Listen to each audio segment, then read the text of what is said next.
This is happening in Glacier National Park. I climbed to the top of this in 1998 with one of my daughters. Within 15 years, this will be the park formerly known as Glacier. Here is what's been happening year by year to the Columbia Glacier. It just retreats every single year. And it's a shame because these glaciers are so beautiful, but those who go up to see them, here's what they're seeing every day now.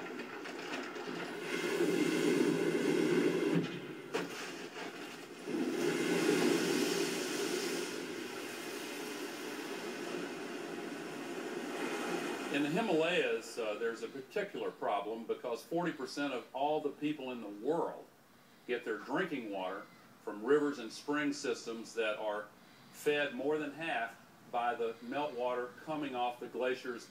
And within this next half century, those 40% of the people on Earth are going to face a very serious shortage because of this melting. Italy, the Italian Alps, same site today. An old postcard from Switzerland. Throughout the Alps, we're seeing the same story. It's also true in South America. This is Peru 15 years ago, and the same glacier today. This is Argentina 20 years ago, same glacier today. 75 years ago in Patagonia, on the tip of South America, this vast expanse of ice is now gone. There is a message in this. It is worldwide. And the ice has stories to tell us. My friend Lonnie Thompson digs core drills in the ice. They dig down and they bring the core drills back up and they look at the ice and they study it. When the snow falls, it traps little bubbles of atmosphere, and they can go in and measure how much CO2 was in the atmosphere the year that that snow fell. What's even more interesting, I think, is they can measure the different isotopes of oxygen and figure out a very precise thermometer and tell you what the temperature was the year that that bubble was trapped in the snow as it fell. When I was in Antarctica, I saw cores like this, and the guy looked at it. He said, right here is where the U.S. Congress passed the Clean Air Act. And I couldn't believe it, but you can see the difference with the naked eye. Just a couple of years after that law was passed, it's very clearly distinguishable. They can count back year by year the same way a forester reads tree rings, and you can see each annual layer from the melting and refreezing.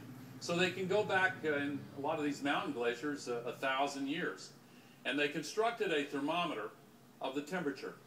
The blue is cold and the red is warm. Now, I show this for a couple of reasons. Number one, the so-called skeptics will sometimes say, oh, this whole thing, this is a cyclical phenomenon. There was a medieval warming period after all. Well, yeah, there was. There it is right there.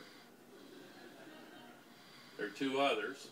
But compared to what's going on now, there's just no comparison.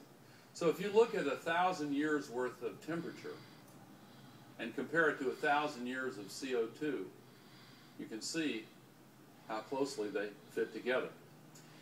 Now, 1,000 years of CO2 in the mountain glaciers, that's one thing. But in Antarctica, they can go back 650,000 years. This, incidentally, is the first time anybody outside of a small group of scientists has seen this image. This is the present day era, and that's the last ice age. Then it goes up. We're going back in time now, 650,000 years. That's the period of warming between the last two ice ages. That's the second and third ice age back, fourth, fifth, sixth, and seventh ice age back. Now, an important point. In all of this time, 650,000 years, the CO2 level has never gone above 300 parts per million. Now, as I said, they can also measure temperature. Here's what the temperature has been on our Earth. Now, one thing that kind of jumps out at you is, well, let me put it this way. If my classmate from the 6th grade that talked about Africa and South America were here, he would say, did they ever fit together? Most ridiculous thing I've ever heard. But they did, of course. And the relationship is actually very complicated, but there is one relationship that is far more powerful than all the others, and it is this. When there is more carbon dioxide, the temperature gets warmer because it traps more heat from the sun inside. In the parts of the United States that contain the modern cities of Cleveland, Detroit, New York, in the northern tier, this is the difference between a nice day and having a mile of ice over your head.